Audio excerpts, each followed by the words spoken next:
তিতাসে উল্লেখ কৰিছে যে আমি অসমীয়া কাকো মৰিবলৈ ভয় নকৰো আৰু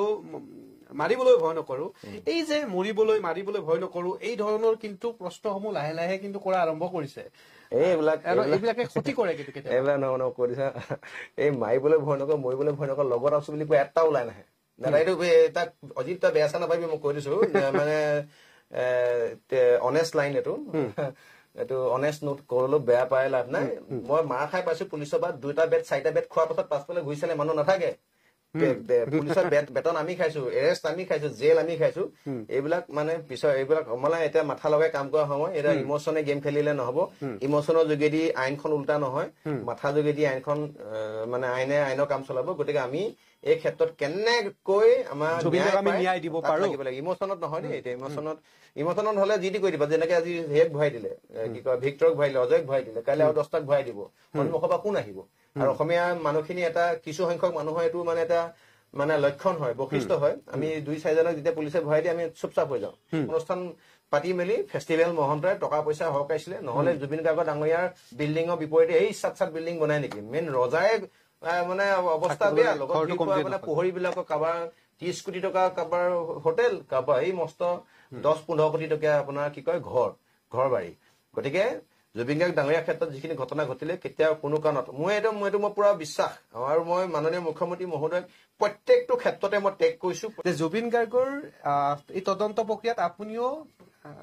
আৰক্ষীৰ হাতত গ্ৰেপ্তাৰ হ'ব লগা হৈছিল তাৰপিছত আপুনি ওলাই আহিল অজয় ফুকন ভিক্টৰ দাস এতিয়াও কিন্তু তেওঁলোকে আৰক্ষীৰ লগতে আছে এনেকুৱা কিছুমান প্ৰশ্ন আছে সামাজিক মাধ্যমতো কয় যে বীৰ লাচিত সেনাৰ নেতাসকল চৰকাৰৰ লগত থাকি কাম কাজ কৰি আছে আন্দোলনসমূহ চৰকাৰৰ লগত থাকিয়ে কৰে যাৰ ফলস্বৰূপে এটা পক্ষক জেলত মানে বৰ্তমানো থাকিব লগা হৈছে তেওঁলোকে লকাপত আৰু আপুনি ওলাই আহিল এনেধৰণৰ চৰ্চা আহিছে এতিয়া আপোনাৰ প্ৰথম প্ৰশ্নটো এইটো আৰু প্ৰশ্ন থাকিব যে বৰ্তমান চলি থকা এই বিচাৰক লৈ সন্তুষ্ট হয়নে নহয় কেনেধৰণে বিচাৰিছে এনেকুৱা ধৰণৰ জুবিন অনুৰাগীসকলে বিচাৰিছে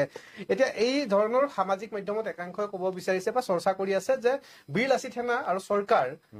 লগ হৈ গোটেই কামসমূহ কৰি আছে এইটো একাংশ ব্যক্তি বুলি ক'লেও ভুল হ'ব আপুনি যিটো কথা কৈছে এইটো কিছুমান ৰাজনৈতিক দালালে যি ৰাজনৈতিক দালালে এই বিষয়বিলাকৰ ৰেহৰূপবিলাক প্ৰকৃত স্থিতিৰ পৰা আনি পেলাই তেওঁলোকে ৰাজনীতিকৰণ কৰিব বিচাৰে সেইসকল ব্যক্তিয়েহে এনেকুৱা ধৰণৰ কথাবিলাকক বুব বাবা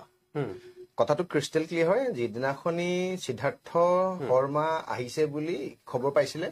সেইদিনাখনি প্ৰায় 6টামান বজাত সিদ্ধাৰ্থ শৰ্মা ঘৰৰ ফ্ৰণ্টত তাতে গৈ পাইছোগে বহুত মানুহৰ ডাঙৰ সাংঘাতিক এটা আননোন ক্ৰাউড সেইটো এটা নন ক্ৰাউড নহয় এইটো আননোন ক্ৰাউড তাৰ মানুহক কোনো চিনি নাপায় ওপৰৰ পৰা দিহিঙৰ দিপাঙৰ জাহা তাহা মানুহবিলাক আহি তাত গোট খাইছেহি পৰিৱেশটো সাংঘাতিক ধৰণৰ এটা মানে আনকণ্ট্ৰল পৰিৱেশ তাত কেন্দ্ৰীয় পুলিচকো মোতায়েন কৰিছে তাত ডিচিপি আপোনাৰ পদ্মনাভ বৰুৱা ছাৰৰ লগতে গোটেই পুলিচ প্ৰশাসন অচি আছে পৰিৱেশটো মানে সাংঘাতিক এটা ধৰণৰ বেলেগ এটা পৰিৱেশ মই পৰিৱেশটো তেতিয়া যেতিয়া দেখিলোগে তাত আমিও ময়ো প্ৰতিবাদত আছিলো যিটো গণতান্ত্ৰিকভাৱে যিডোখৰলৈকে প্ৰতিবাদ কৰি সেইডোখৰলৈকে মই আছিলো তাৰ পৰা মই কিন্তু তাত অজয় ফুকনক মই দেখা নাছিলো অজয় ফুকন দেৰিকৈ আহিছিলে চাগে বা যদিও আগত আহিছে তেতিয়াহ'লে চাগে বেলেগ এটা জেগাত আছিলে মই দেখা নাছিলো কাৰণ সেইদিনাখনি আকৌ মোৰ এনকে টিভিত এটা মানে টক শ্ব' আছিলে বাই 750 মই তাত থাকোতে মোক শ্যামলী এনকে টিভি আপোনাৰ জাৰ্নেলিষ্ট শ্যামলীয়ে মোক কল কৰিছে যে বিকাশ দা আপুনি আহি আছে নেকি মোৰ তেতিয়া ঘপককে মনত পৰিলে যে মোৰ এনকে টিভি টক শ্ব'ত আছে তাত মই যাব লাগে চ' মই যিডোখৰ টাইমলৈকে আছিলে সেইডোখৰ টাইমলৈকে তাত কোনো মানে আপোনাৰ পাথৰ দলি বা আইন হাতত তুলি লোৱা কিবা কাৰবাৰ বা তেনেকুৱা গাড়ী ভঙা কাৰবাৰ একো হোৱা নাছিলে কাৰণ সেইটো সময়ত মোৰ ল'ৰাখিনিৰ লগতে আছিলে তেতিয়া মই ল'ৰাখিনিক তাড়াতাড়িকে ক'লো যে গোটেই মানুহখিনি সোনকালে ওলাই দিওঁ যে তাতে মোৰ এটা টক শ্ব' আছে টক শ্ব'টো যাব লাগে কাৰণ মই নাথাকিলে মই ল'ৰাখিনি তাত থাকিবলৈ নিদিওঁ কাৰণ কিবা এটা হৈ গুচি গ'লে ফচি গ'লে পিছত মই তাৰ কাৰণে দোষী হ'ম কিন্তু যেতিয়া মই তাত ভিক্টৰক দেখিলো ভিক্টৰক মই অলপ সময় লগ পাইছো ভিক্টৰ অহাৰ পাছত তাৰ পাছৰ চিটুৱেশ্যনটোত মই দেখিলো যে অলপমান চিটুৱেশ্যনটো বেলেগ ধৰণৰ হৈ গ'ল চিটুৱেশ্যনটো এনেকুৱা ধৰণৰ হৈ গুচি গ'ল যে য'ত মানে তাত তেওঁলোকৰ অসম পুলিচৰ অসম চৰকাৰৰ গাড়ী ভাঙিছে বটল দলিয়াদলি কৰিলে শিলগুটি দলিয়ালে পাথৰ দলিয়ালে এইফালৰ পৰা আমাৰ পাথৰ গৈ পেলাই গাড়ীত লগাটো গাড়ীত লাগিলে গাড়ীত নলগাটো গৈ পেলাই তাত থকা পাব্লিকৰ মূৰতে লাগিছে পাব্লিকৰ মূৰ ফাটিছে অসম পুলিচ প্ৰশাসনেও পাব্লিকক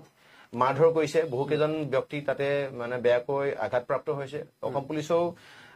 বহুকেইজন ব্যক্তি মানে মূৰ ফাটিছে বুলি মই ইতিমধ্যে গম পাইছো যেতিয়া মই যোৱা পৰহি দিনাখনি মোক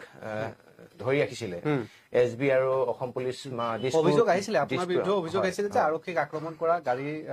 আক্ৰমণ কৰা এনেধৰণৰ অভিযোগ থাকিব পাৰে আপুনি মইতো আৰু জীৱন্ত সাক্ষী হয় তাত আপোনাৰ সেই শিলগুটি চিলগুটি দলীয় চিটুৱেশ্যনটোৰ পৰা প্ৰায় মই আধা ঘণ্টামান আগতে মই তাৰ পৰা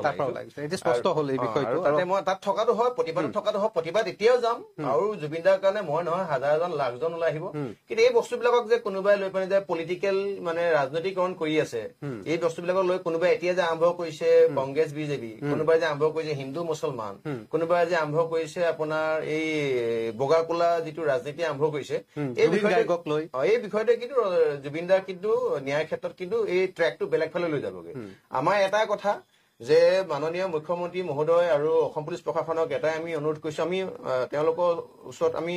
আশ্বস্তও হয় যে যিটো এটা ক্ষিপ্ৰতাৰে যিখিনি কাম চলাই লৈ গৈছে আমি দেখিবলৈ পাইছো যে CID হওক SIT হওক বৰ্তমান সময়ত এনেকুৱাকৈ কাম চলাইছে য'ত শ্যামকানু মহন্তই হতভম্ব হৈছে অসম পুলিচ প্ৰশাসন অসমৰ টপ এক্সিকিউটিভ অসমৰ মুখ্যমন্ত্ৰীৰ ওপৰত তাৰ বিশ্বাস হেৰাই সি নিজে কৈছে যে মোক CBI আৰু NIA তদন্ত লাগে এই কথাটোৰ পৰা ওলাই পৰিছে যে বৰ্তমান সময়ত মাননীয় মুখ্যমন্ত্ৰী মহোদয় শিয়ালটোৰ লগত নাই এই পাখণ্ডটোৰ লগত নাই আৰু অসমৰ প্ৰেক্ষাপটত অসম মুলুকত এইকেইটা মানুহতকে ডাঙৰ অপৰাধী কোনো নাই আৰু এটা কথা মই অন কেমেৰা ক'ব বিচাৰিছো মানুহক উচ্চতাই জোল খোৱা মানুহ বৰ্তমান সময়ত কিন্তু কমি নাই আজি NSA লগালে নেশ্যনেল চিকিউৰিটি এক্ট কি কয় অজয় আৰু আমাৰ ভিক্টৰৰ ওপৰত লাগিলে ই 3 মাহো থাকিব পাৰে এবছৰ থাকিব পাৰে it's depend upon the situation and depend upon the মানে কি কিন্তু এই মুহূৰ্তত কি কয় অজয় ফুকন আৰু ভিক্টৰ দাসৰ কাষত যোৱা কেইজন মানুহ আছে মই জেললৈ যোৱা কেইজন মানুহ আছে পৰিয়ালৰ মানুহৰ লগত খবৰ ৰখা কেইজন মানুহ আছে গতিকে জেলৰ ভিতৰত থাকি পানে আপুনি কেতিয়া কোনো কাৰণত কোনো সংগ্ৰামীয়ে জেলৰ ভিতৰত থাকি পানে জেল মানে সংগ্ৰামখন কণ্টিনিউ কৰা আমি দেখা নাই আপুনি সংগ্ৰাম কণ্টিনিউ কৰিবলৈ হলে জয়ী হবলৈ হলে আপুনি গণতান্ত্ৰিকভাৱে থাকি বুদ্ধিয়ক মানুহৰ নিচিনাকে আপুনি কাম চলাব লাগিব যাতে আপোনাৰ সংগ্ৰামখনত আপুনি জয়ী হয় আৰু আহি থকা দিনবিলাকত যাতে ন্যায্য প্ৰাপ্তি যাতে হয় নিশ্চয়কৈ অতি সুন্দৰ বাৰ্তা এটা দিছে আৰু এই বাৰ্তাটো আপুনিও দি আছে সামাজিক মাধ্যমত যে অনুৰাগীসকলক কৈ আছে যে জুবিন গাৰ্গক লৈ আমি অনুৰাগীসকলে তেতিয়াহে এজন ভাল অনুৰাগী বুলি ক'ব যিজনে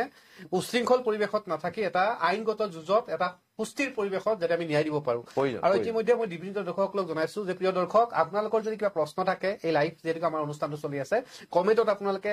প্ৰশ্ন কৰিব পাৰে বীৰ লাচিত সেনা কামৰূপ জিলাৰ সচিব বিকাশ অসমে উত্তৰ দিব আৰু দেখা পোৱা গৈছিল যে জুবিন গাৰ্গৰ ন্যায়ৰ ক্ষেত্ৰত সন্মুখৰ পৰা বীৰ লাচিত সেনাই প্ৰথম অৱস্থাত মই যদি ভুল কোৱা নাই তেতিয়াহ'লে ৰাজপথত ওলাই আহিছিল গুৱাহাটী মহানগৰীত গণেশগুৰিৰ অভাৰব্ৰিজৰ তলত আপোনালোকৰ এটা ৰেলী হৈছিল প্ৰথম অৱস্থাত বিয়োগৰ সময়ৰ পৰা আপোনালোকে কৈ আছিল যে এই মৃত্যুত ৰহস্য আছে আৰু এই মৃত্যুত কেইবাটাও সন্দেহ থকাৰ কথা উল্লেখ কৰিছে আৰু এটা ন্যায়ৰ কথা উল্লেখ কৰিছে ইতিমধ্যে শেখৰজ্যোতি গোস্বামীয়ে শেহতীয়া যি SIT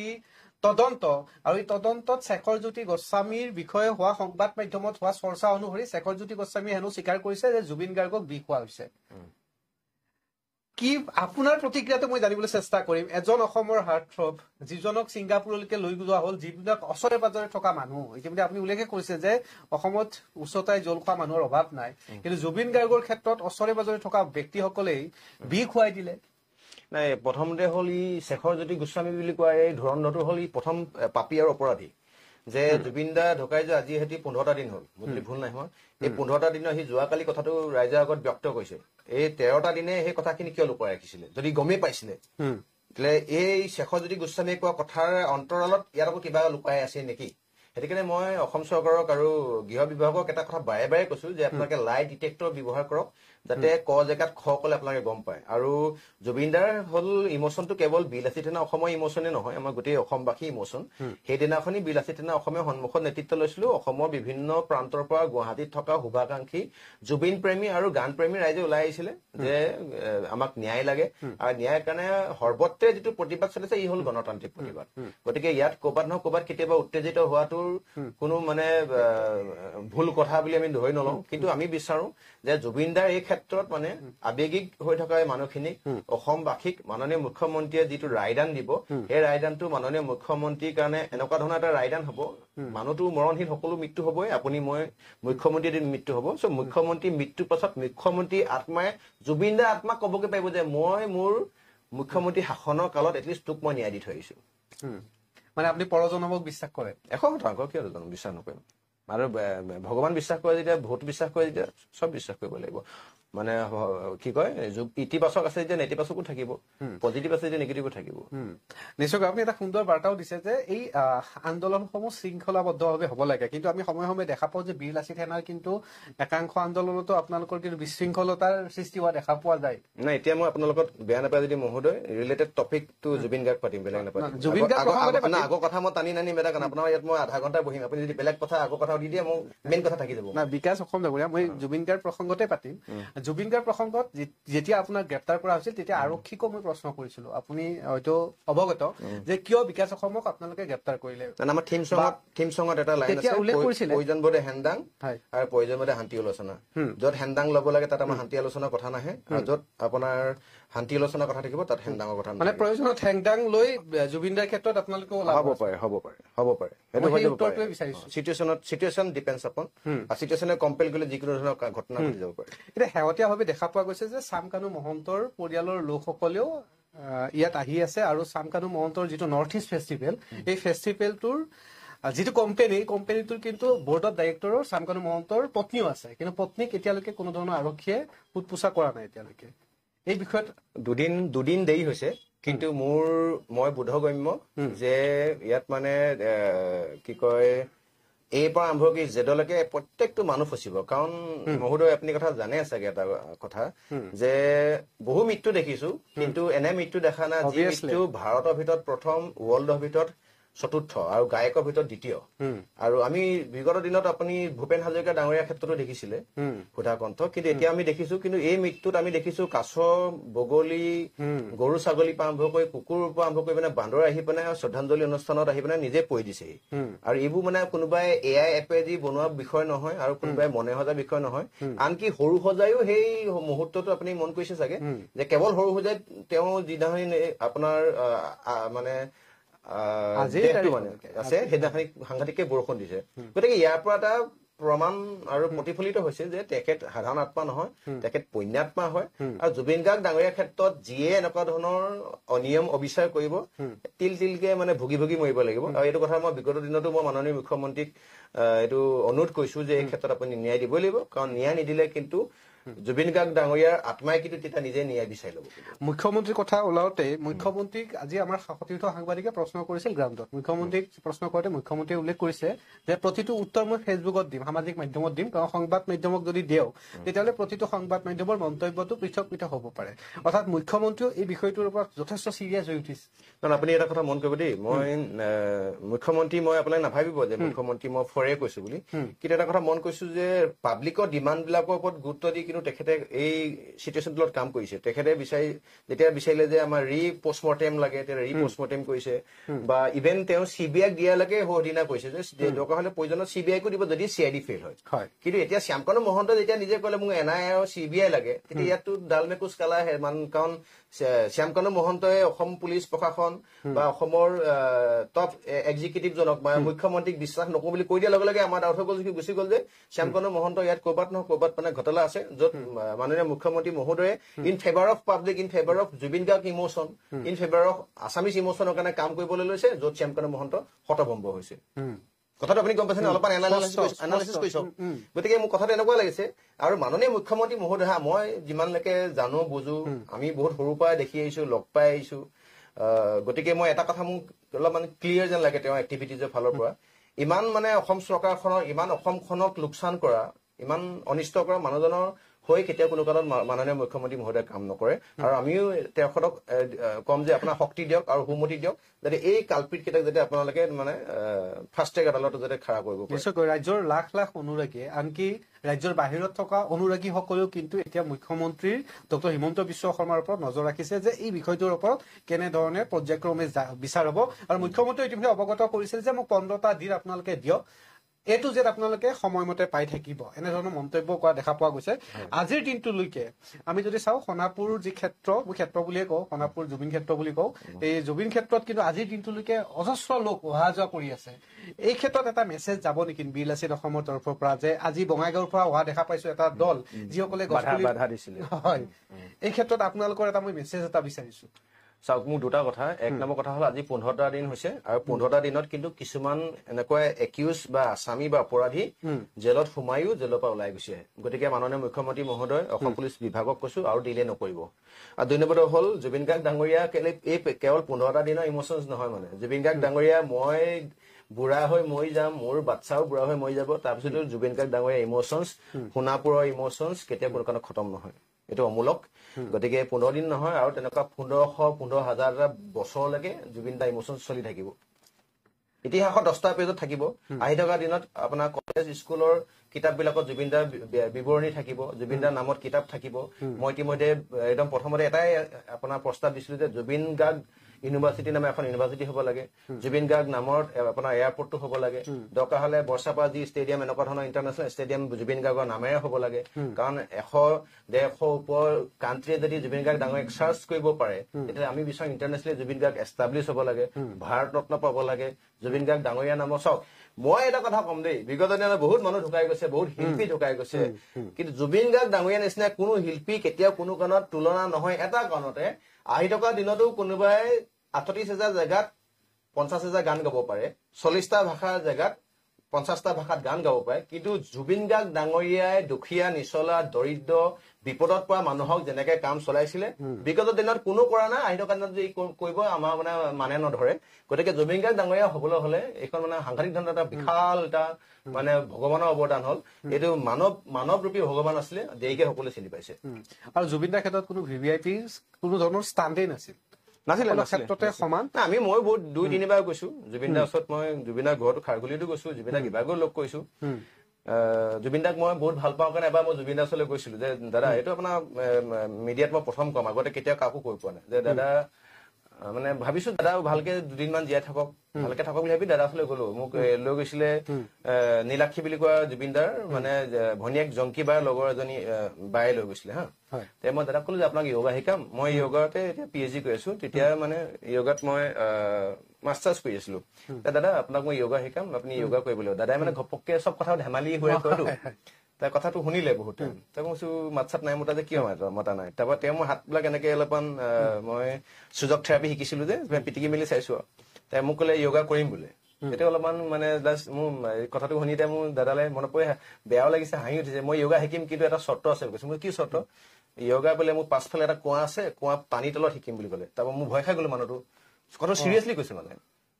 পানী তলত শিকিম বুলি য়োগা শিকাবি নাই কৈছো পানী তলতটো য়োগাটো কেনেকে কৰিম পানী তলত থলে তেওঁ মৰিব ময়ো মৰিম তাৰপৰা মই য়োগা ৱৰ্ড তেওঁৰ মুখত লাইফত নলিয়াই লৈছে কিন্তু কাৰণে দাদা মানে এনেকুৱা ধৰণৰ আছিলে মানে আৰু দাদাক মই খুব ভাল পাইছিলো দাদাক সেইখিনি মানে দাদা কি মানে এতিয়া সেই কথাটো চবেই গম পাইছে এতিয়া মুহূৰ্তলৈ গম পাইছে মই দাদা ওচৰত গৈছো য়োগাৰ কাৰণে মই দাদা ওচৰত পিছত অঞ্জনা বুলি কোৱা ভণ্টিজনীয়ে য়োগা শিকাই আছে বুলি বা তেনেকুৱা কিবা লগত ৰিলেটেড বুলি গম পালো কিন্তু এটা কথা যে এইবোৰ বস্তুবিলাক দিলে ডিফিউজ হ'ব নালাগে মানে দেৰি হৈ পেলাই নাইকিয়া হৈ যোৱা শেষ হৈ যোৱা পাহৰণি গৰ্ভলৈ যোৱা হ'ব নালাগে নিশ্চয়কৈ নহ'ব মই এই অনুষ্ঠানটো এতিয়া লাইভ চলি আছে আপুনি বিশ্বাস কৰক প্ৰতিজন ব্যক্তিয়ে কিন্তু আপোনাৰ কথাক ভাল পাইছে সমান্তৰালভাৱে জাষ্টিছ ফৰ জুবিন বুলি কমেণ্ট কৰা আৰম্ভ কৰিছে কৰিব লাগিব আৰু এটা কথা মানে ডাঙৰীয়া মই এটা কথা ক'ব বিচাৰো মোক এই পৰহি দিনাখনি তাৰ আগদিনাখনি লৈ গৈছে ক'লে যে SB অৰ্ডাৰ আছে ওপৰৰ পৰা ACP তপন কলিতা ছাৰ আহিছে দিছপুৰৰ পৰা আৰু আহিছে আপোনাৰ ভাস্কৰ মল্ল পাটোৱাৰী ছাৰ মোক কলিতা কেফে তাতে ধৰিছে তলতে ধৰিছে জাষ্ট বাথৰুমৰ পৰা ওলাই আহিছো মই কফি একাপ খাই মোৰ তাতে ধৰিছে আৰু তাত ধৰি নিওঁতে মোৰ তেতিয়া মই মানে তেওঁলোকে প্ৰশ্ন সুধিছো যে আপোনালোকে এনেকে ধৰিব লাগে শ্যামকানু মহন্ত সিদ্ধাৰ্থ শৰ্মা নে আপোনালোকে শেখৰ জ্যোতি গোস্বামী নে অমৃত প্ৰভা নামৰ সেই হাৰামীজনী নে আপোনালোকে মোক ধৰিব লাগে বাৰে বাৰে প্ৰশ্নটো মই দিছো আৰু ৰাতি যেতিয়া মোক ঘূৰাই জানে নহয় আপোনালোকে আপোনাৰ আমাৰ নিচিনা পৃথিৱী আমি সকলোতকে ডাঙৰ অপৰাধী হয় সকলোকে দাগী অপৰাধী আমি মাৰ্ডাৰ কৰি আহিছো আমি সাংঘাতিক ধৰণৰ অসম বিৰোধী কিবা কাম কৰিছো গতিকে আমাক ঘূৰাব লাগে আমাক ধৰিব লাগে এইবিলাক সাংঘাতিক ধৰণৰ নীতি নিয়ম চলি থাকে গতিকে মই তেতিয়া ৰাতি সুধিছো যে আমাক এনেকে ৰাতি ঘূৰাব লাগে এনে আপুনি কি কয় ঘূৰাব লাগে তেতিয়া মানে সেইখিনি প্ৰশ্ন মই তেওঁলোককো সুধিছো আৰু খং উঠিছে এটা কাৰণতে যে আমি কেতিয়াও কোনো কাৰণত অসম বিৰোধী অসম সম্পদ বিৰোধী আইন বিৰোধী কাম কৰি লোৱা নাই আৰু আমাক আইন হাতত তুলি লওঁ বুলি সকলোৱে কয় আইন যদি আইন নামৰ শব্দটো যদি আছে তেতিয়াহ'লে আমাক এতিয়া আইন দিব আইনে এইটো গতি দিব লাগিব এতিয়া কি কয় সুশান্ত সিং ৰাজপুতৰ লগত তুলনা কৰিলে নহ'ব মাননীয় জুবিন দাৰ ক্ষেত্ৰত ন্যায় পাব লাগিব আৰু ন্যায় নিদিলে কিন্তু এই ন্যায় কিন্তু ভগৱন্তই দিব আৰু অসমীয়া সমাজত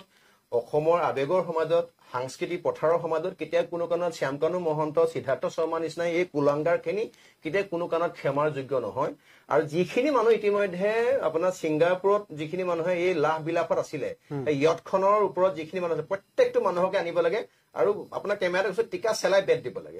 দিব লাগে একদম গৰম লোহা টপত লোহা দিব লাগে নখবিলাক এনেকে চিঙি উলিয়াই দিব লাগে দুটা নখ উলিয়াই দিয়াৰ লগে লগে মানে সঁচাটো কৈ দিব বাধ্য হৈ যাব আৰু লাইট ডিটেক্টৰ লগাব লাগে আৰু জুবিন দাৰ ক্ষেত্ৰত মানে কেতিয়া কোনো কাৰণত ৰেহাই দিবই নালাগে আৰু শ্যামকানু মহন্ত আৰু এইফালে হ'ল সিদ্ধাৰ্থ শৰ্মা এটা সিদ্ধাৰ্থ শৰ্মাটো ইতিমধ্যে আমি যিমানখিনি গম পাওঁ যিমানখিনি স্ক্ৰীনশ্বট আপোনাৰ শেখৰজ্যোতি গোস্বামীৰ পৰা আমি পাইছিলো 17টা 18টা সেই কথাখিনি কনভাৰ্চেশ্যন আৰু এতিয়া সেই যোৱা কালি সি কৈ দিয়া চিআইডি সন্মুখৰ কনভাৰ্চেশ্যনৰ মাজত হুবহু মিল আছে যে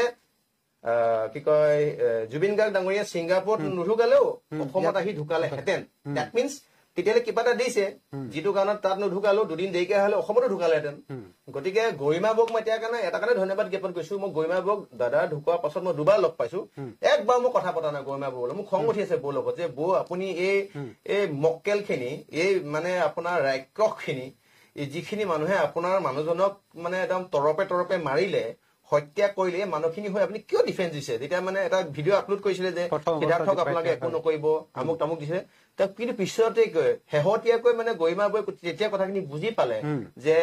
জাষ্টিছ ফৰ জুবিন গাৰ্গ যেতিয়া চিঞৰিবলৈ আৰম্ভ কৰিলে এজাহাৰ দিলে এতিয়া বৌক মই সঁচাকে মানে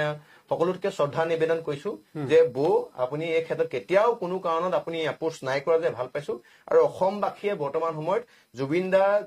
যদিও আমাৰ লগত মানে কায়িকভাৱে নাই যেটা বৌৰ লগত 3,60,00,000 মানুহ আছে গতিকে জুবিন দাই ন্যায় পাবই লাগিব আৰু এইটো কথা অসম চৰকাৰেও গম পাইছে পুলিচ প্ৰশাসনেও গম পাইছে যে এইবাৰ কেতিয়া কোনো কাৰণত এই ৱালখন কেতিয়া ভাঙি দিবৰ কাৰণে কোনো শক্তি ইয়াত সৃষ্টি হোৱা নাই নিশ্চয়কৈ আৰু আজিৰ দিনটো যেতিয়া পোষ্টমৰ্টম ৰিপৰ্ট তেখেতে পাইছিলে আৰু তেখেতে এই ৰিপৰ্ট আকৌ আৰক্ষীকে উভতাই দি উল্লেখ কৰিছে যে মই যেনেকৈ আইন কানুন নাজানো কিন্তু ইমান মৰম কৰা মানুহজনক যিজন মানুহে সকলোকে মৰম কৰে অৰ্থাৎ জুবিন দা প্ৰসংগত উল্লেখ কৰি গৰিমা গাৰ্গ শইকীয়াই উল্লেখ কৰিছে যে ইমান মৰম কৰা মানুহজনক কিয় তেওঁলোকে তেনেকুৱা কৰিলে আৰু ইয়াৰ উচিত এটা ন্যায় মোক দিব লাগিব আৰু এইটোৱে মোৰ প্ৰাৰ্থনা বুলি উল্লেখ কৰিছে যে এতিয়া জীৱিত কালত এয়া গৰিমা গাৰ্গৰ এয়া প্ৰাৰ্থনা বুলি কৈছে আৰু অনুৰাগীসকলেও এয়া প্ৰাৰ্থনা বুলিয়ে ভাবি আছে আজিৰ তাৰিখত পোষ্টমৰ্টম ৰিপৰ্ট ৰাজহুৱা নকৰাকৈ আকৌ আৰক্ষীক গতাই দিছে যাতে তদন্ত প্ৰক্ৰিয়া এটা সুস্থিৰ হওক এই পোষ্টমৰ্টম ৰিপৰ্টটোত নিশ্চয় কিবা এটা আছে যাৰ ফলস্বৰূপে এতিয়াও এই বিষয়টোৰ ওপৰত তদন্তত ইতিমধ্যে মুখ্যমন্ত্ৰী ডক্টৰ হিমন্ত বিশ্ব শৰ্মাৰ শেহতীয়া সামাজিক মাধ্যমত লাইভত আপুনিও দেখিছে য'ত হত্যা কৰাৰ কথা উল্লেখ কৰিছে আজিৰ দিনটোতে উল্লেখ কৰিছে যে এয়া হত্যা আৰু এয়া হত্যাই গতিকে ইয়াৰ বিচাৰ এটা উচিত পৰ্যায়ৰ হ'বই লাগিব এই ক্ষেত্ৰত কোনো কম্প্ৰমাইজ নাই যেনেধৰণে মই এজন সাংবাদিক হোৱাৰ আগতেও জুবিন গাৰ্গৰ অনুৰাগী প্ৰতিজনে এনেধৰণৰ কথা কৈ থকা দেখা পোৱা গৈছে আৰু ব্যক্তিগতভাৱে জুবিন দাক আমিও পাইছিলো ওচৰৰ পৰা আপুনিও পাইছে গতিকে সেই বিশাল অন্তৰৰ ব্যক্তিজন হেৰাই যোৱাৰ পিছত ইয়াত কোনো ধৰণৰ পলিটিক্স অথবা কোনো ধৰণৰ কথাই আহি নপৰে আৰু ইয়াৰ ওপৰত সকলোৰে দৃষ্টি আছে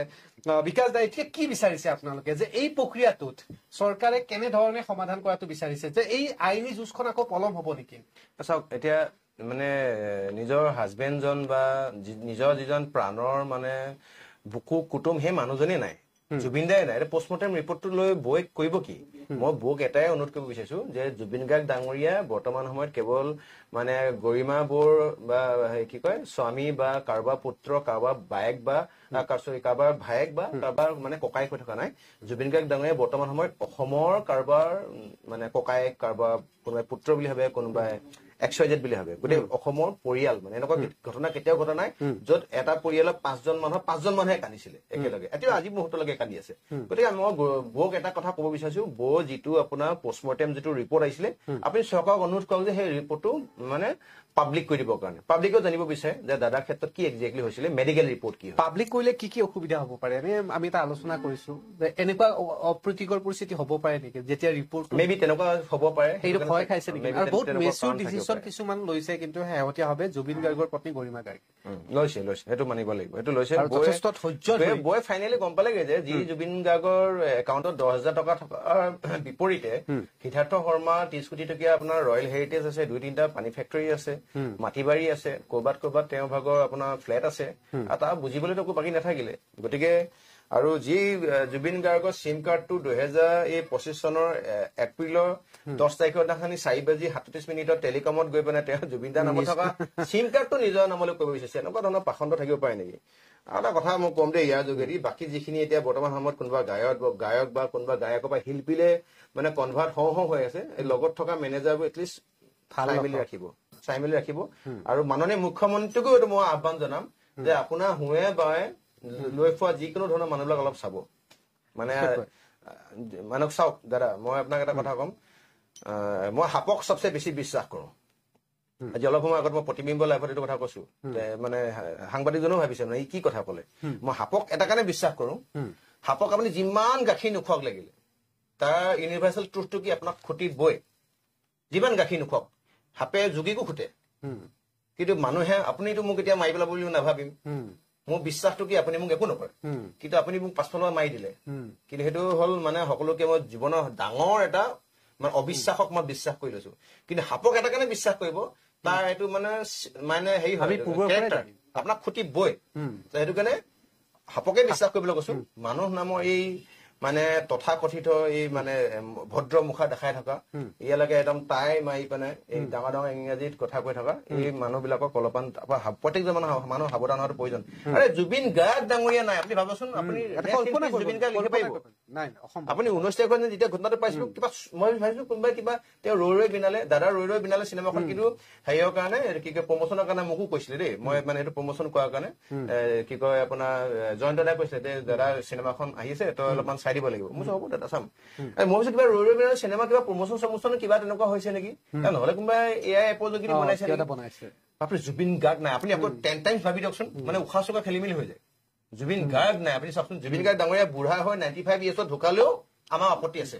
ঢুকাব নোৱাৰিব, তেনেকুৱা আমাৰ আপত্তি আছে। কিন্তু জুবিন গাৰ্গ ডাঙৰীয়া 52 ইয়াৰ্ছত এই বহিৰাগত এটা বজ্জাতে আপোনাৰ বিষ খুৱাই মাৰিছে। দাদা আপুনি কথাটো ভাবি চাওকচোন কি হৈ গ'ল অসমৰ লগত। অসমৰ এতিয়া জাতি নাই, মাটি নাই, ভেটি নাই, জুবিন গাৰ্গো নাই, সংস্কৃতি একোৱেই নাই আছে কি এতিয়া বৰ্তমান সময়ত। আৰু এনেধৰণে কিন্তু এতিয়া প্ৰতিজন অনুৰাগীয়ে ভাবি আছে, আৰু কি আমিও এনেকুৱা ধৰণৰ এটা অভাৱ ফিল কৰিছো যে অসমখনৰ সমাজ ব্যৱস্থাত, সাংস্কৃতিক ক্ষেত্ৰখনত, ৰাজনৈতিক ক্ষেত্ৰখনত এজন নিৰ্ভীকভাৱে নিস্বাৰ্থভাৱে এটা মাত মতা এটা কণ্ঠ আৰু এটা অনুষ্ঠান আমাৰ মাজৰ পৰা হেৰাই গৈছে। আৰু এই কথা মুখ্যমন্ত্ৰীয়ে উল্লেখ কৰিছিলে যে 50 বছৰ আৰু অসমে জুবিন গাৰ্গ নাপায়। আৰু যাৰ প্ৰমাণ ইতিমধ্যে আমি পাই গৈছো, সৰুসজাই ষ্টেডিয়ামৰ পৰা আৰম্ভ কৰি আজিৰ দিনটোত এই মুহূৰ্তলৈকে আমি যদি চাওঁ, সোণাপুৰৰ যি ক্ষেত্ৰ জুবিন ক্ষেত্ৰতো আজিৰ দিনতো কিন্তু মানুহ আৰু ধূপ চাকি জ্বলাই আছে। মন্দিৰত গ'লে যেনেধৰণৰ পৰিৱেশ তেনেধৰণৰ। বিকজ এটা কথা থাকে যে এই সমগ্ৰ প্ৰক্ৰিয়া যিহেতুকে ন্যায় ব্যৱস্থাটো আইনেহে দিব পাৰিব, কিন্তু জনসাধাৰণৰ আদালতৰ যিটো বিচাৰ, সেই বিচাৰটো অলৰেডি হৈ গৈছে নেকি তেওঁলোকৰ বিৰুদ্ধে? এই দাদা মই আপোনাক এটা প্ৰশ্ন সুধিম, প্ৰশ্নটো আপুনি চিধাকে উত্তৰ দিব হা। বিগত দিনত আইন কানুন ছেকশ্যন ক'ত আছিলে? CRPC IPC ক'ত আছিলে? যেতিয়া ভুল কৰিলে ৰাতি ফুৱাবলৈ নিয়ে, ৰাতিপুৱা যে আমি ডেড বডিটো পাওঁ, তেতিয়া আইন কানুন ক'ত আছিলে? কিয় সিহঁতে তাক ফুৱাবলৈ নিব নোৱাৰে? মই কৈছো যে ছিংগাপুৰত থকা গোটেই অসমীয়া প্ৰবাসী গোটেই কেইজন মানুহক বা এই শ্যামকানু মহন্ত, সিদ্ধাৰ্থ শৰ্মা বা গোটেই মানুহকেইজনক যদি অসমৰ মেপৰ পৰা যদি নাইকিয়া কৰি দিয়ে, যদি 3,60,00,000 মানুহৰ পৰা জনসংখ্যা কেইটামান যদি কমিও যায়, সেই ছিংগাপুৰত থকা গোটেই অসমৰ প্ৰবাসী মানুহখিনি যদি নাইকিয়া কৰি দিয়ে, তথাপিতো জুবিন গাৰ্গ ডাঙৰীয়াৰ লগত হোৱা যিটো অন্যায়, সেই অন্যায়টোৰ ক্ষেত্ৰত কেতিয়া কোনো কাৰণত জাষ্টিচ নহয়। জুবিন গাৰ্গ ডাঙৰীয়া এনেকুৱা ধৰণৰ অসমৰ আহি থকা দিনত আপোনাৰ শ হাজাৰ হাজাৰ বছৰলৈ অসমে হেৰুৱা এটা সম্পদ হয়। গতিকে জুবিন গাৰ্গ ডাঙৰীয়াৰ ক্ষেত্ৰত যিখিনি ঘটনা ঘটিলে, এই ঘটনাখিনি আপুনি কিবা কাৰণত আপুনি সপোনতো মানে বিশ্বাস কৰিব নোৱাৰা এটা ঘটনা হয়। জুবিন গাৰ্গে দুখীয়া কাৰণে কাম কৰিছিলে, যি জুবিন গাৰ্গে কাৰোবাৰ ভৰি নথকা ছোৱালীজনীক ভৰি এটা লগাই দিছিলে, যি জুবিন গাৰ্গে বেমাৰ আজাৰত আহি পেলাই মানুহক নিজে টকা পইচা দিয়ে, জুবিন গাৰ্গৰ ওচৰত গ'লে 10,000 টকা বিচাৰি গ'লে 10,000 দিব নোৱাৰিলে 1,000 টকা হ'লেও দি পঠিয়ায়। আপুনি গান ৰচা ধেৰ মানুহ দেখিছো, বহুত গায়ক দেখিছো, বহুত ছিংগাৰ দেখিছো, বহুত শিল্পী দেখিছো, কিন্তু এনে এজন শিল্পী আপুনি নাম ইয়াত মোক উল্লেখ কৰক যিজন শিল্পীয়ে জুবিন গাৰ্গৰ নিচিনাকে সময় দুখীয়া নিচিনা মানুহৰ কাৰণে উলিয়াইছিলে। আজি জুবিন গাৰ্গৰ কাৰণে কেলে ইমান মানুহ পাগল হৈছে? বিগত দিনত মই মানে অশ্ৰদ্ধা কৰা নাই, আপোনাৰ ভূপেন হাজৰিকা ডাঙৰীয়া ঢুকাই গৈছে, কিন্তু এই ক্ৰাউডটো আপুনি লিখিছিলে জানো? নাই, ইমান ক্ৰাউড হোৱা নাই, এইটো ক্ৰাউড হোৱা নাছিলে। মোৰ লগত এজনৰ টকা কি হৈছে, মোক কৈছে যে না ভূপেন হাজৰিকা দিনত তুমি নাছিলা। আৰে ক'ত আছিলো ভূপেন হাজৰিকাৰ দিনত? মই ইয়ং এডাল্ট দেখিছো মই, কাৰণ সেইবাৰ বৰঝাৰ পৰা লৈ আহোঁতে মই তেতিয়া মাইলছ বনচনত চাকৰি কৰি আছিলো, মোৰ সন্মুখেদি নিছে। মই কৈছো ইমানখিনি ক্ৰাউড হোৱা নাই। তেতিয়া মই কৈছো যে ছাৰ ভূপেন হাজৰিকা কি জুবিন গাৰ্গ ডাঙৰীয়া যিটো মৃত্যুয়ে এটা নতুন পৰিচয় দিব। মই পইচা দিয়া নাই জানো ৱৰ্ল্ডত চাইন হ'ব হা মাইকেল জেকচন পপ আৰু ৰাণী এলিজাবেথৰ পিছতে তেখেতৰ নাম জুবিন গাৰ্গৰ নাম আপুনি এটা কথা মন কৰিছেনে যিটো হ্ৰদত ইতিমধ্যে তেওঁ ঢুকাইছে জেডজি লেক বুলি জুবিন গাৰ্গ লেক বুলি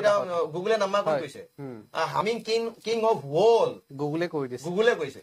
তেতিয়াহ'লে ভাৰতৰ এজন মানুহৰ এনেকুৱা আপুনি নাম কওক এনেকুৱা অপমৃত্যু হোৱা বা পবিত্ৰ মৃত্যু হোৱা এজনৰ মানুহৰ নাম কওক যি জুবিন গাৰ্গ ডাঙৰীয়া এই জেগাখিনি লৈছে নাই অসম্ভৱ গতিকে আমি বিচাৰো জুবিন গাৰ্গ ডাঙৰীয়াৰ লগত হোৱা ঘটনাটো হত্যাকাণ্ড বুলি ইতিমধ্যে গোটেই বিশ্বই গম পালে 180খন 85খন দেশেও গম পাইছে গতিকে আমি বিচাৰো যে এনেকুৱা ধৰণৰ এটা ৰায়দান দিয়ক যাতে 180খন 85খন দেশে গম পায় যে অসমত এনেকুৱা ধৰণৰ এটা সাংঘাতিক ধৰণৰ সিংহ মুখ্যমন্ত্ৰী আছে যিজন মুখ্যমন্ত্ৰীয়ে তেওঁলোকৰ চিনাকি ঘনিষ্ঠ মানুহকো ন্যায় প্ৰদানৰ ক্ষেত্ৰত কিন্তু ৰেহাই নিদিলে মই কি ভুল কৈছো নেকি গতিকে আমি বিচাৰিছো যে শ্যামকানু মহন্তক আৰু সিদ্ধাৰ্থক এই দুইটা মানুহক কেতিয়াও কোনো কাৰণত মানে বন্ধ কোঠলিৰ পৰা আন্ধাৰ কোঠলিৰ পৰা সূৰ্য পোহৰ দেখিবলৈ দিব নালাগে শ্যামকানু মহন্তক কি আহি থকা দিনত মুখ্যমন্ত্ৰীক কি কয় শ্যামকানুক প্ৰয়োজন নাই শ্যামকানুহে প্ৰয়োজন হ'ব মুখ্যমন্ত্ৰীক গতিকে আজি মুখ্যমন্ত্ৰী হিমন্ত বিশ্ব শৰ্মা 126টা সমষ্টিত শ্যামকানুৱে ভোট দিয়া নাই অসমৰ ৰাইজে ভোট দিছে পাব্লিকে ভোট দিছে আৰু পাব্লিকৰ নিডছ এণ্ড ডিমাণ্ড কি হয় ৰিচেণ্ট ডিমাণ্ড এটাই যে we want justice for Zubeen Garg ডাঙৰীয়া চ' জুবিন গাৰ্গক জাষ্টিছ দিব লাগিব আৰু জুবিন গাৰ্গ ডাঙৰীয়া যদি জাষ্টিছ দিব নোৱাৰে মোৰ বিশ্বাস আছে জাষ্টিছ দিব মোৰ প্ৰায় 100% বিশ্বাস আছে যদি কিবা কাৰণে যদি বিশ্বাস দিব নোৱাৰে তেতিয়াহ'লে ন্যায় ক'ত আৰু ন্যায় যদি নাই তেতিয়াহ'লে আমি আহি থকা দিনত আকৌ উল্টা পুল্টা কৰিলে আমাক আকৌ ন্যায় আইন হাতত তুলি লৈছে বুলি ক'লে নহ'ব ন আমি চিধাচিধিকে কথা কওঁ মই অসম পুলিচতো এতিয়া মোক ধৰি ৰাখোতে মোক কৈছো এইখিনি কথা মই চিধাচিধিকে কথা কওঁ আমাক কোনো বেয়া পাই ভাল পাই লাভ নাই কেইবাজনো ব্যক্তিৰ তালিকাত নাম আহি আছে আৰু বিকাশ দাও কিছু আৱেগিক হোৱাও দেখা পাইছো জুবিন দাৰ ক্ষেত্ৰত কাৰণ বিষয়টো এনেকুৱা ওচৰৰ পৰা পাইছিল মানুহজনক আৰু সকলোৱে আৱেগিক আমিও আৱেগিক হৈ যাওঁ জুবিন দাৰ কথা এনেধৰণে আলোচনা কৰিব লগা হোৱাটো কিন্তু কেইবাজনো ব্যক্তিৰ নাম ওলাইছে আৰু তেওঁলোকক কিন্তু ক্ৰমান্বয়ে এতিয়া SITৰ আৰক্ষীয়ে তেওঁলোকক তদন্তৰ বাবে মাতি থকা হৈছে আৰু দুজনক শেহতীয়াভাৱে গ্ৰেপ্তাৰ কৰিছে অমৃত প্ৰভা আৰু শেখৰজ্যোতি গোস্বামী আৰু ইতিমধ্যে শ্যামকানু মহন্ত আৰু যি সিদ্ধাৰ্থ শৰ্মা এই মেনেজাৰজন সিদ্ধাৰ্থ শৰ্মাৰ ওপৰত বিভিন্ন ধৰণৰ অভিযোগ আছে আৰু এই সিদ্ধাৰ্থ শৰ্মাৰ যিসমূহ এই সম্পত্তিৰ কথা আছে এই সম্পত্তিৰ ক্ষেত্ৰত আৰক্ষীয়ে অকণমান আকৌ অভিযান চলোৱাৰ প্ৰয়োজন আছে নেকি দুটা কথা মোৰ একদম ৰিকুৱেষ্ট থাকিব মাননীয় মুখ্যমন্ত্ৰী মহোদয়লৈ আৰু এইটো চাগে পাবই কাৰণ আমাৰ এনেকুৱা ধৰণৰ বাতৰিবিলাক তেওঁলোকলৈ ফৰৱাৰ্ড কৰে বুলি গম পাওঁ দুটা কাম কৰিব লাগে এটা হ'ল SIT ফৰ্ম কৰিব লাগে ফৰ ফাইনেন্সিয়েল ইনভেষ্টিগেশ্যন বুজিছে ন কথাটো ফাইনেন্সিয়েল ইনভেষ্টিগেশ্যনৰ কাৰণে এটা SIT ফৰ্ম কৰিব লাগে বিত্তীয় ক্ষেত্ৰত যিসমূহ কৰিব লাগে দুই নম্বৰতে হ'ল জুডিচিয়েল এটা অবজাৰভেশ্যন দিব লাগে জুডিচিয়েল অবজাৰভেশ্যন দিয়াৰ কথা জুডিচিয়েল অবজাৰভেশ্যন সেইটো কথা প্ৰথমৰ পৰা ময়ে কৈ আছো যে জুডিচিয়েল অবজাৰভেশ্যন দিব লাগে তেতিয়া বস্তুখিনি তেতিয়া অলপমান ন্যায়িক তদন্ত চলিলে বিষয়খিনি অলপমান নিউট্ৰেল হৈ থাকিব আৰু দ্বিতীয়তে হ'ল এটা কথাটো ক্লিয়াৰ হয় দাদা DY থিচিছ পেপাৰত এটা নিউজ পৰিৱেশন হৈছিলে ছিংগাপুৰৰ পৰা আপুনি চাইছিলে নে বাৰু সেই নিউজটো যে ডিলিট কৰাই দিছিলে পিছত আকৌ দিলে মই DY সেই অংকু বৰঠাকুৰ ডাঙৰীয়া সেইদিনা টকশ্বতে ধৰিলো যে আপুনি কিয় নিউজটো ডিলিট কৰালে তেওঁলোকে ক'লে যে তাত যিজন ব্যুৰ আছিলে বা নিউজ কৰা মানুহ আছিলে তাক হেনো বোলে সিদ্ধাৰ্থ শৰ্মাই ভাবুকি দিছে যে তই এইটো যদি ডিলিট নকৰ ছিংগাপুৰ পুলিচৰ যোগেদি তোক এৰেষ্ট কৰাম কাৰণ তাৰ মেডিকেলতো একো কথা ইয়াত হেৰি কৰিব নোৱাৰে ৰিভিল কৰিব নোৱাৰে এইবিলাক তদন্তত আহিব লাগে এইবিলাক এইটো কথাটো কৈছে অলৰেডি মই সেইদিনাখনি মই সিহঁতে সুধিলো DY থিচিছ পাব অংকু বৰঠাকুৰক সুধিলো যে আপোনাক কিয় ডিলিট কৰিলে তাৰপিছতে মোক ফটককে মনত পৰিলে মই এইটো কথা সুধিমেই বোলো মনতে ভাবি গৈছো তেতিয়া ক'লে নে আমি এনেকুৱা কাৰণে ডিলিট কৰিলো কিন্তু আমি আকৌ দিলো পিছত চাইছো যে তেওঁলোকে আকৌ মানে আকৌ পষ্টটো ৰিপষ্ট কৰিলে কিন্তু কথাটো হ'ল এনেকুৱা কথা মিলি আছে মন কৈছে নে আপুনি কিয় পষ্ট ডিলিট কৰাব কিয় গৰিমা বৌৰ লগত যোগাযোগ মানে ডিছকানেকশ্যন হ'ল কিয়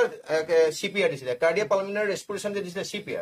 CPR দিওঁতে তেতিয়া বৌয়ে ডাউট কৈছে যে ইয়াতো হাৰ্টৰ প্ৰব্লেম নাছিলে চিজাৰ প্ৰব্লেম আছিলে আৰু চিজাৰ প্ৰব্লেম থকা মানুহটোক আপুনি জধা মূৰ্খতা গম পায় যে পানী আৰু জুইৰ লগত খেলা নকৰে মানে যিকোনো ধৰণৰ ঘটনা ঘটিব পাৰে য'ত 3-4 নেম প্লেট ভৰ্তি হৈ আছিলে মানুহজন গতিকে আনহেল্ডি মানুহ এজন আকৌ শ্যামকানু মহন্ত বাইদেউ দেখিলো যে জুবিন সুস্থ নাছিলে আৰে মূৰ্খ যদি সুস্থই নাছিলে মানুহটোক তালৈ কিয় লৈ গুচি গলি দিব লাগিছিলে জানো আৰু আনহেল্ডি মানুহটোক কিয় তেতিয়াহ'লে বা কি কয় হেৰিয়াৰ পৰা নৌকাৰ পৰা পানীলৈ নামিব দিলে আৰু উইদাউট লাইফ জেকেট আচ্ছা মই আপোনাক এটা কথা কওঁ আপুনি বিয়া পাতিলে নে আপোনাৰ যদি বাচ্ছাটো নটখট আৰু যদি বদমাছ হয় তাৰ ওপৰত মাক আৰু আপোনাৰ বা পৰিয়ালৰ এক্সট্ৰা এটেনশ্যন থাকিব লাগিবনে ফটকে কিবা এটা কৰি দিবগে বুলি জুবিন দা অলপমান নটখট অলপমান এই স্বভাৱটো আছে যিটো স্বভাৱৰ কাৰণে আমি ভাল পাইছিলো সেই জুবিন দাক এক্সট্ৰা এটেনশ্যন নিদি কোনোবাই আপোনাৰ তাত গৈ আপোনাৰ আকৌ কি কয় আপোনাৰ ছিংগাপুৰত আপোনাৰ নৰ্থ ইষ্ট ফেষ্টিভেল আয়োজনত ব্যস্ত কোনোবাই সাঁতুৰি আছে মানে এক প্ৰকাৰ সম্পূৰ্ণৰূপে কোনো ধৰণৰ দায়িত্বৰ ক্ষেত্ৰত এক্ট অফ নেগলিজেন্স আপুনি কোৱা ধৰণে এয়া অনুৰাগীসকলেও কৈ আছে এতিয়া প্ৰশ্নটো আছে যে বিকাশ অসম যেনেকে কামৰূপ জিলাৰ গুৱাহাটী বীৰলাচি থানাৰ সচিব হয় মুখ্য সচিব হয় গতিকে বীৰলাচি থানাৰ তৰফৰ পৰা আইনী যুঁজখনত কেনেধৰণে আপোনালোকে যুঁজিম বুলি ভাবিছে জুবিন গাৰ্গৰ ন্যায়ৰ ক্ষেত্ৰত ইতিমধ্যে আইনী যুঁজৰ কাৰণে এটা ইউনিট গঠন হৈছে আৰু তাত আমাৰ সম্পূৰ্ণ সহযোগিতা থাকিব আৰু ৰাইজৰ লগত আমাৰ সহযোগিতা থাকিব এতিয়া বীৰলাচি থানা অসমে একো কৰিব নোৱাৰে অকলে একো কৰিব নোৱাৰে ৰাইজেও একো কৰিব নোৱাৰে আইনী যুঁজখনত এই চিষ্টেমটোত মানে শুদ্ধ পথে যাবৰ কাৰণে আমি কেৱল হেঁচাহে দিব পাৰিম গতিকে কোনো দল সংগঠনে ইয়াত পাৰ্চনেলি সেইবোৰ কৰিব নোৱাৰে খালি আমি এটাই কথা কম মুখ্যমন্ত্ৰীক স্মাৰক পত্ৰ অথবা গছৰ কিবা এনেকুৱা ধৰণৰ নালাগে মই এতিয়া মুখ্যমন্ত্ৰীক স্মাৰক পত্ৰ দিবলগীয়া কথা থাকে নেকি মানে কাৰণ সেইখনি তেওঁ নিজে ৰেছপনচিবিলিটি লৈছে আৰু ৰেছপনচিবিলিটি নললে তাৰ প্ৰত্যুত্তৰ ৰাজনৈতিকভাৱে আনুষ্ঠানিকতাৰ ক্ষেত্ৰত যিহেতুকে আপুনি এটা দায়িত্বত আছে অনুৰাগী এটা বেলেগ আৰু সমান্তৰালভাৱে আপুনি এটা সংগঠনৰ এটা নেতৃত্বত এটা দায়িত্বত আছে গতিকে আনুষ্ঠানিকতাৰ ক্ষেত্ৰত আমি দিবই নালাগে বৌয়ে যিটো এফআইআৰ দিছে পৰিয়ালৰ এনেকুৱা ধৰণৰ সেই স্মাৰক পত্ৰ বেলেগ বেলেগ কামৰ ক্ষেত্ৰত দিয়া হৈছে ক'ৰবাত সফল হৈছো ক'ৰবাত বিফল হৈছো বৌয়ে যিখন এজাহাৰ দিলে যিটো আমি ভয় খাই আছিলো যে বৌয়ে এজাহাৰখন নিদিব নেকি বৌয়ে এজাহাৰখন দিয়াৰ পিছত তাতকে ওপৰত একো নাই নালাগে পৰিয়ালে ন্যায় বিচাৰিছে অসমবাসীয়ে ন্যায় বিচাৰিছে তাৰপিছত আকৌ স্মাৰক পত্ৰ কিয় লাগে আননেচেচাৰী এটা ফৰ্মেলিটিজ চ' পাব্লিক ডিমাণ্ডছ হয় demands on Assam emotions Assamese public ইমোচনছ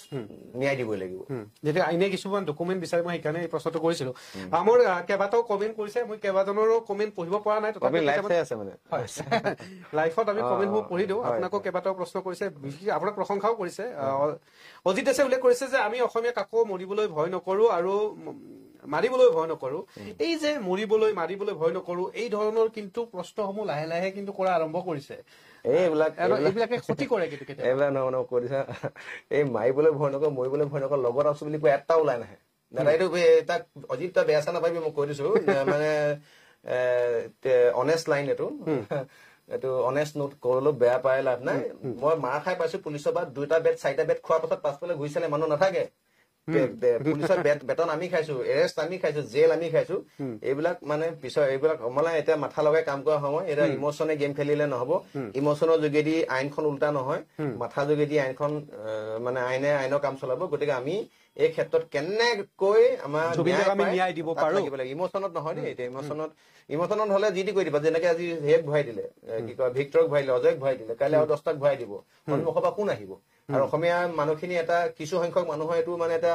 মানে লক্ষণ হয় বৈশিষ্ট্য হয় আমি 2-4জনক যেতিয়া পুলিচে ভৰাই দিয়ে আমি চুপচাপ হৈ যাওঁ কিন্তু আমি চুপচাপ মই হৈ পোৱা নাই কেতিয়াও কোনো কাৰণত আৰু চুপচাপ নহওঁ মই কেতিয়াও নহওঁ আজি যেনেকে জুবিন গাৰ্গ ডাঙৰীয়াৰ কাৰণে পাগলামি কৰিছো ন্যায় লাগে বুলি কাইলৈ মাননীয় মুখ্যমন্ত্ৰী মহোদয়ৰ ক্ষেত্ৰত এনেকুৱা যদি অন্যায় কোনোবাই কৰে তাহলে মাননীয় মুখ্যমন্ত্ৰীৰ কাৰণে এনেকে 2 দিন নালাগে 10 দিন গৈ পিনে SB জেৰাত থাকিমগে মতলব নাই বিলাক এই কথা এটা স্পষ্ট যে জুবিন গাৰ্গৰ ন্যায়ৰ ক্ষেত্ৰত সকলোৱে এই সংগ্ৰামত নামিব কিন্তু এই সংগ্ৰাম আমি সংঘবদ্ধভাৱে কৰিব লাগিব আৰু এই সংগ্ৰামত এতিয়া যেনেকৈ আইনী এখন যুঁজ চলি আছে গতিকে আইনী প্ৰক্ৰিয়াত চলি থকা এই বিচাৰৰ ওপৰত আমি অলপ ধৈৰ্য ধৰিব লাগিব আৰু ৰ'ব লাগিব মই বিদায় ল'ব লাগিব অনুষ্ঠানৰ সময়সীমাও কমি আহিছে শেষত কি আহ্বান জনাব যিসকল দৰ্শকে চাই আছে মই এটা আহ্বান জনাম সকলোৱে মাননীয় মুখ্যমন্ত্ৰী অসমৰ ব্যৱস্থাপনাটোক এটা হেঁচা প্ৰয়োগ কৰক আৰু ই হ'ব লাগে গণতান্ত্ৰিকভাৱে যাতে এজনো দোষী কোনো আইনৰ সুৰঙা দি পাৰ হৈ যাব নোৱাৰে আৰু গৰিমা বৌ আপোনাকো ভগৱন্তই সাহস দিয়ক দেউতাক সাহস দিয়ক পৰিয়ালবৰ্গক সাহস দিয়ক আৰু বৌৰ লগত আমি সকলোবিলাক আছো বৌক কেতিয়া কোনো কাৰণত আমি অকলশৰীয়া হ'বলৈ নিদিওঁ আৰু আমি দেখিবলৈ পাইছিলো যে এই ঘটনাটো হোৱা সময়ত আমাৰ মোৰ সতীৰ্থ ডিম্পল পুণ্য আৰু বহুকেইজন ব্যক্তিয়ে ইভেন জয়ন্ত দাই আমাক বহুতখিনি ব্যক্তিয়ে মতামত ৰাখিছিলে আমাৰ ঋতু কলিতাও ৰাখিছে মই দেখিছো বা বৈকুণ্ঠ প্ৰিন্স পাঠককে আৰম্ভ কৰি আমাৰ ৰন্তু পানী ফুকন শৃংখল চলিহা মই কথাটো এটাই ক'ব বিচাৰিছো যে কেতিয়াও কোনো কাৰণত এই যাতে দাগী অপৰাধীবিলাক যাতে হাৰি নাযায় আৰু এটা কথা মনত ৰাখক ইহঁতক কিন্তু মানে পাৰ্মানেণ্ট অসমৰ অপৰাধী আৰু গোলাম ইহঁতে গোলাম বেপাৰী দালালি গামোচাখনক লৈ বেপাৰ কৰিলে কচু ঢেকীয়াক লৈ বেপাৰ কৰিলে, অসমৰ কৃষ্টি সংস্কৃতি বস্ত্ৰ শিল্পক লৈ বেপাৰ কৰিলে। আৰে অসমৰ কাৰণে কি কৈছিলে? একো কোৱা নাছিলে। জাষ্ট তেওঁলোকে এইবিলাক অনুষ্ঠান পাতি মেলি ফেষ্টিভেল মহন্তৰাই টকা পইচা হৰকাইছিলে। নহলে জুবিন গাৰ্গ ডাঙৰীয়াৰ বিল্ডিঙৰ বিপৰীতে এই চাত বিল্ডিং বনাই নেকি? মেইন ৰজাই মানে অৱস্থা বেয়া। লগত মানে পোহৰীবিলাকৰ কাৰোবাৰ 30 কোটি টকা, কাৰোবাৰ হোটেল, কাৰোবাৰ এই মস্ত 10-15 কোটি টকীয়া আপোনাৰ কি কয় ঘৰ বাৰী। গতিকে জুবিন গাৰ্গ ডাঙৰীয়াৰ ক্ষেত্ৰত যিখিনি ঘটনা ঘটিলে কেতিয়াও কোনো কাৰণত মই পুৰা বিশ্বাস, আৰু মই মাননীয় মুখ্যমন্ত্ৰী মহোদয়ক প্ৰত্যেকটো ক্ষেত্ৰতে মই টেগ কৰিছো, প্ৰত্যেকটো ক্ষেত্ৰতে মই মেনশ্যন কৰিম যে আপুনি এতিয়া এই ক্ষেত্ৰত যদি ন্যায় দিয়ে, আপোনাৰ জীৱনৰ সকলোতকে ডাঙৰ এটা উপহাৰ হ'ব অসমীয়া জাতিৰ কাৰণে। আৰু আপোনাৰ মৃত্যুৰ পাছত আপোনাৰ আত্মাই এটলিষ্ট একো নহ'লে আপুনি জুবিন গাৰ্গক ক'বগে পাৰিব যে মোৰ জীৱন্ত কালত, মোৰ চৰকাৰৰ কালত তোক মই ন্যায় দি থৈ আহিছো বুলি। কিছুমান মানুহ আছে সময় নোহোৱা আগতে এনেই চেলবিলাক থাকে, যামেই, কিন্তু যেতিয়া সময় আহি পাব কিন্তু সিহঁতে পিছ সৰকি দিব, সিহঁতক আৰু দেখা পোৱা নাযায়।